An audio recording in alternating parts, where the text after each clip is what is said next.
नमस्कार, मेरा नाम है मनीषा सिंह और आप सबका स्वागत है हमारे YouTube चैनल हमारा प्रशासन पर। आज की इस वीडियो में हम बात करने वाले हैं एक नए टॉपिक प्रशासनिक विधि या प्रशासनिक कानून के बारे में, जिसे एडमिनिस्ट्रेटिव लॉ भी कहा जाता है। ये काफी इंटरेस्टिंग सा टॉपिक है और जितना अभी तक हमने पढ़ा है उनसे थोड़ा सा अलग है। चलिए उसके बारे में जानते हैं। प्रशासन का ही एक ये विषय आता है, प्रशासनिक विधि या प्रशासनिक कानून है क्या? उसको समझने से पहले मैं आपको बता दूं कि इस चैनल पर आपको लोक प्रशासन से संबंधित वीडियोस हिंदी में अवेलेबल है। अभी फटाफट पहले तो चैनल को सब्सक्राइब कीजिए और जितने भी वीडियोस हैं जो अपलोड हो चुके हैं, अपलोड होने वाले हैं, वो सारे देख डालिए। अपलोड होने वाले कैसे देखेंगे? सब्सक्राइब कीजिए, डेली नोटिफिकेशन आएगा तो फटाफट से उस वीडियो को देख डालिएगा। चलिए समझते हैं प्रशासनिक विधि होती क्या है। देखिए, प्रशासनिक विधि समझने के लिए, प्रशासनिक कानून समझने के लिए सीधा सा शब्द है, वो कानून जो प्रशासन के लिए बनाए गए हैं।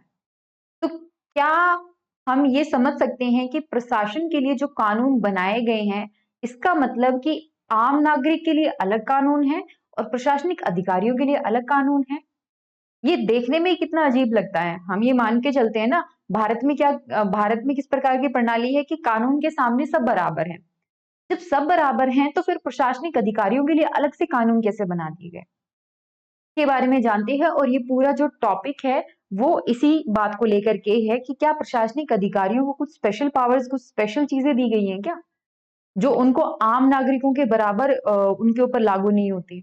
जैसे मान लो करप्शन एक मान लीजिए आम आदमी भी करता है, करप्शन एक प्रशासनिक अधिकारी भी करता है।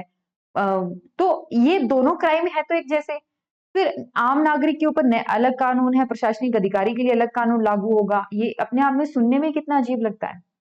पहले हम इस कॉन्सेप्ट की डिटेल में जाते हैं और फिर इस बात का जवाब ढूंढते हैं कि क्या ये फायदेमंद है या ये नुकसान की चीज है। देखिए, प्रशासनिक विधि में आप इस तरीके से समझिए कि जब एक प्रशासनिक अधिकारी काम करता है तो कई बार ऐसा होता है कि जिसमें उसको अपनी बुद्धि का प्रयोग करके निर्णय लेना होता है।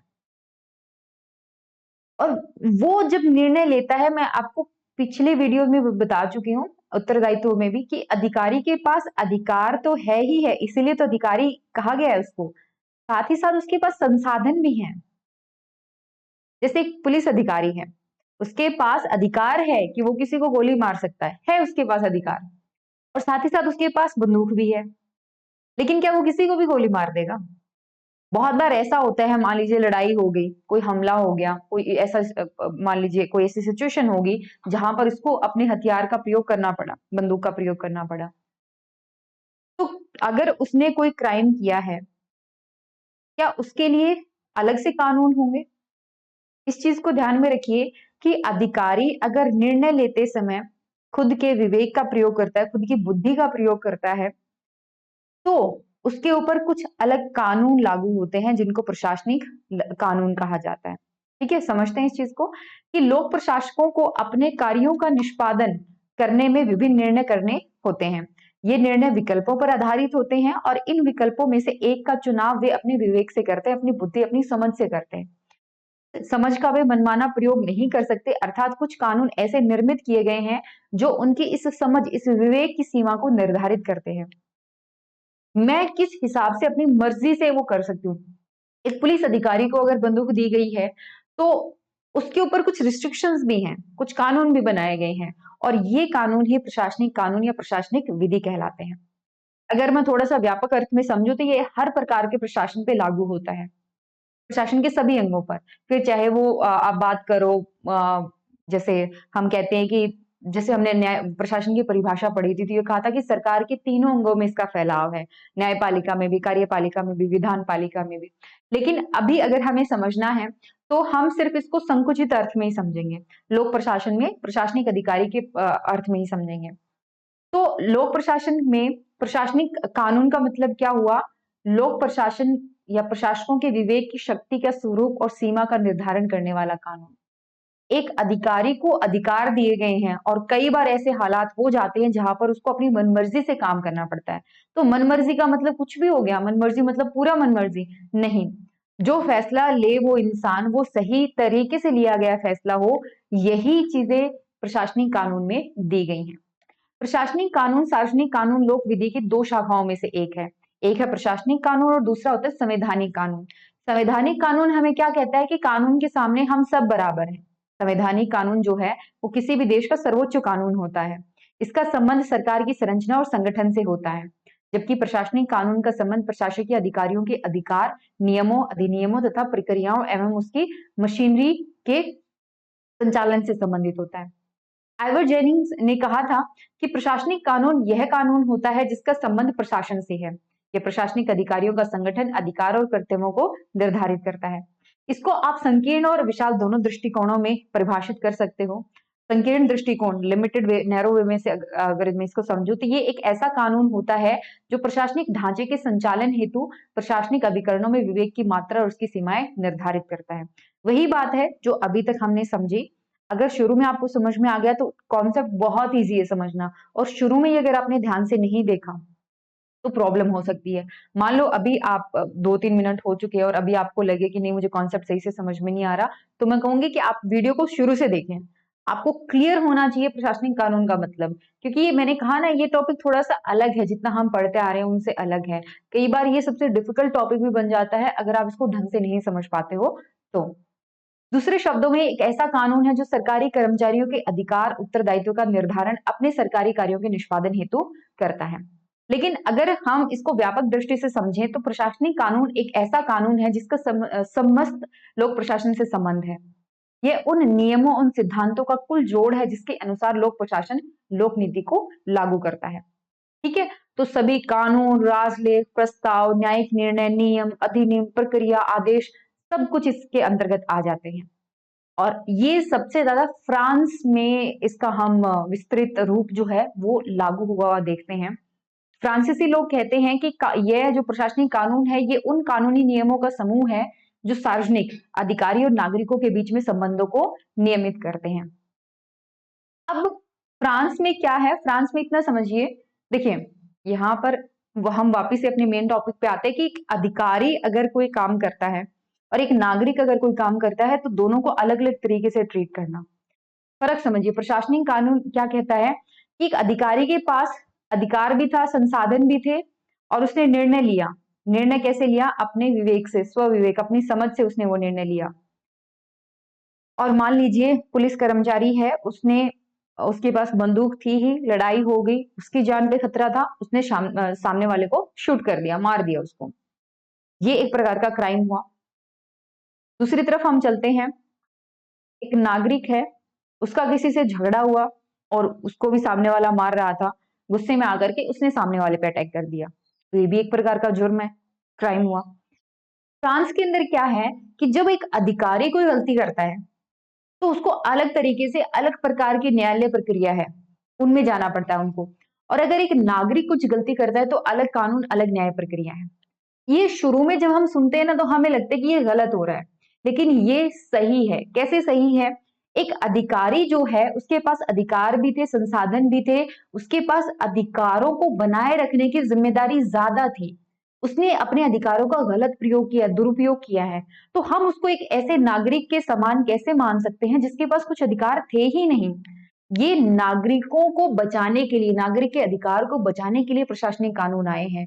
इनके पास ज्यादा पावर है तो इनके ऊपर कड़े नियम लागू किए जाने चाहिए। वहीं नागरिकों के पास ज्यादा अधिकार, ज्यादा शक्ति, अधिकार नहीं होते हैं तो इनके ऊपर उतने कड़े नियम लागू हम नहीं कर सकते जितना हम प्रशासनिक अधिकारियों पर करते हैं। ठीक है, फ्रांस में इसी अवधारणा का पालन किया जाता है। समझ में आया? अच्छा, ये होता है, आप इसको कह सकते हो एडमिनिस्ट्रेटिव लॉ या फिर आपका जो प्रशासनिक कानून है वो, और दूसरा होता है रूल ऑफ लॉ। कानून का राज जिसको हम कह सकते हैं, रूल ऑफ लॉ। इनमें फर्क क्या है? जब हम डाइसी के बारे में पढ़ेंगे, डाइसी ने कहा था फ्रांस के अंदर जो प्रक्रिया चलती है जहां पर अधिकारियों को अलग तरीके से ट्रीट किया जाता है, उनके लिए अलग न्यायालय हैं, वो गलत है। हमें समानता चाहिए। एक बात बताओ, एक अब सीधी सी बात है, दोनों के पास अलग अलग अधिकार है, क्या इनके बीच में समानता हो सकती है? नहीं। तो फिर इनको समान तरीके से क्यों ट्रीट किया जाना चाहिए? ऐसा फ्रेंच लोगों का कहना था, फ्रांसीसी लोगों का कहना था, और सही भी है। तो प्रशासकीय कानून का दार्शनिक आधार क्या है? देखिए, फ्रांस को प्रशासकीय विधि और न्यायालय की व्यवस्था का स्रोत माना जाता है। ये फ्रांस से ही शुरू हुआ था। वहां राजतंत्र के जमाने से ही सरकारी अधिकारियों के लिए अलग कानून थे। डाइसी ने इसका क्रमबद्ध विकास कॉन्सुलेट संविधान, डाइसी याद रखिएगा, इनके बारे में हम नेक्स्ट वीडियो में जानेंगे। इन्होंने इस पर पूरा डिटेल में पढ़ा और कहा गया है कि ये जो है वो नेपोलियन ने जो संविधान बनाया था, नेपोलियन ने जो 1795 से लेकर के 1904 तक ये जो चल रहा था, 1915 तक रहे नेपोलियन, माफ कीजिएगा मैं गलत बता गई, 1915 नहीं 1815 तक, ठीक है। फिर बैटल ऑफ वाटरलू हो जाती है। तो नेपोलियन जो है वो 1795 से लेकर के 1815 तक जो रहते हैं, उन्होंने कई कानून बनाए थे, एक नया संविधान दिया था पूरे फ्रांस को। तो उसी में इन्होंने प्रशासनिक कानून का जिक्र किया था और वहां पर फ्रांस में आज भी ये प्रशासनिक कानून मौजूद है, हालांकि परिवर्तित स्वरूप में मौजूद है। इसके दो दार्शनिक आधार हैं। कैसे? पहला तो ये रोम का वैधानिक दर्शन, जिसमें राज्य को साध्य और व्यक्ति को साधन माना जाता है, ठीक है, बात करेंगे इसके बारे में भी। बट एक है मोंटेस्क्यू का शक्ति पृथक्करण सिद्धांत, जिसमें कार्यपालिका के अधिकारियों को न्यायपालिका से पृथक रखा गया। इसमें फ्रांस में ये कहा जाता है कि सामान्य न्यायाधीश सरकारी कर्मचारियों के विरुद्ध होते हैं तथा उनकी कठिनाइयों को नहीं समझते, अतः वहां सरकारी कर्मचारियों के लिए पृथक कानून प्रचलित है। फ्रांस में प्रशासकीय कानून लिपिबद्ध नहीं है, अपितु मात्र परंपराओं पर आधारित है, जिस तरह कानून में सामान्य कानून की स्थिति है। तो दो हम समझेंगे, एक आएगा फ्रांस और दूसरा आएगा ब्रिटेन। फ्रांस में चलता है प्रशासकीय कानून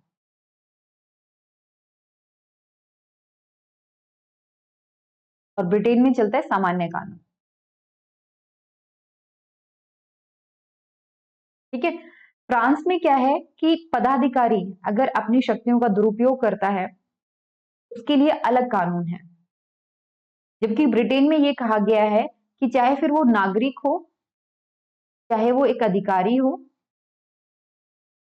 उनके लिए कानून जो है वो समान होंगे। और इसमें क्या होता है, अलग अलग होंगे। दोनों ही अपनी जगह बिल्कुल सही है। अगर हम एक पर्सपेक्टिव से समझें तो बिल्कुल ये बात काफी हद तक जस्टिफाई है कि अधिकारी के पास ज्यादा ताकत थी और अधिकारी को कई बार ऐसी समस्याओं का सामना करना पड़ता है जो सामान्य न्यायालय के सामने नहीं अच्छे से समझाई जा सकती। तो उस टाइम पर हमें अलग से कानून की जरूरत पड़ती है, जहां पे प्रशासन की प्रॉब्लम को, समस्याओं को ध्यान में रख करके कानून बनाए गए। इसी का हम दूसरा पहलू समझें तो ये भी सही है कि प्रशासन के लिए अलग कानून क्यों? अगर वो गलती करता है, एक नागरिक गलती करता है, बात तो बराबर है। दोनों को ही बराबर एक समान कानूनों के तहत जो है वो सजा दी जानी चाहिए। तो दोनों अपनी अपनी जगह सही है। अब हमने फ्रांस वाला तो समझ लिया, डाइसी का समझते हैं। ओके, अच्छा ये मैं आपको बताना रहता है, वैधानिक दर्शन रोम का, इसमें क्या कहा गया कि व्यक्ति क्या है, साधन है। हमें क्या करना है, जो व्यक्ति का उद्देश्य होता है, इसको इस तरीके से समझिए कि राज्य काम करवाता है, किससे? व्यक्ति से करवाता है। मान लो मैं अधिकारी हूं या आप अधिकारी हैं, तो आप काम कर रहे हैं किसके लिए? राज्य के लिए। तो राज्य क्या हो गया? साध्य, और व्यक्ति क्या हो गया? साधन हो गया। मोंटेस्क्यू का शक्ति पृथक्करण सिद्धांत, जिसको आज के दिन हम डिविजन ऑफ पावर कहते हैं ना, जिसमें यह था कि जो न्यायपालिका है, कार्यपालिका और विधान पालिका, इनकी शक्तियां अलग अलग होनी चाहिए, क्योंकि जैसे ही एक पर्सन के पास ये सारी शक्तियां आती हैं, वहां से फिर भ्रष्टाचार और निरंकुशता वो जन्म ले लेती है। तो ऐसा नहीं होनी चाहिए, शक्तियों का बंटवारा हो, यही मोंटेस्क्यू का कहना था। उम्मीद करती हूँ ये जो पूरा लेक्चर है वो समझ में आ गया होगा आपको। अगर नहीं भी आया तो मैं रिक्वेस्ट करूंगी आपसे कि इस वीडियो को दोबारा जरूर देखें, ताकि और भी चीजें क्रिस्टल क्लियर आपकी होती जाएं।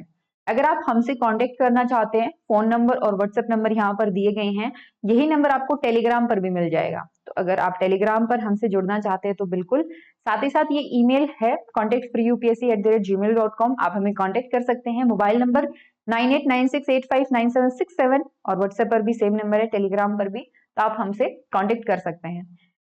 आप अगर हमारे ये जो लोक प्रशासन की नोट्स है वो परचेज करना चाहते हैं, या फिर यूपीएससी पीसीएस नेट के लिए टेस्ट सीरीज और कोर्स देख रहे हैं, हिंदी में इंग्लिश में, बिल्कुल दोनों में मिल जाएगा, या फिर मेंटरशिप के तलाश में हैं आप लोक प्रशासन से संबंधित, तो जो अभी हमने कॉन्टेक्ट डिटेल बताई उन पर कॉन्टेक्ट करके आप हमसे जुड़ सकते हैं। चलिए फिर आज का लेक्चर यहीं पे खत्म करते हैं। लेक्चर यहीं पे खत्म हुआ। कल बात करेंगे हम डाइसी के बारे में और बाकी उनसे जुड़े हुए कुछ सिद्धांतों के बारे में। ख्याल रखिए अपना, कल मिलते हैं। Till then take care and bye.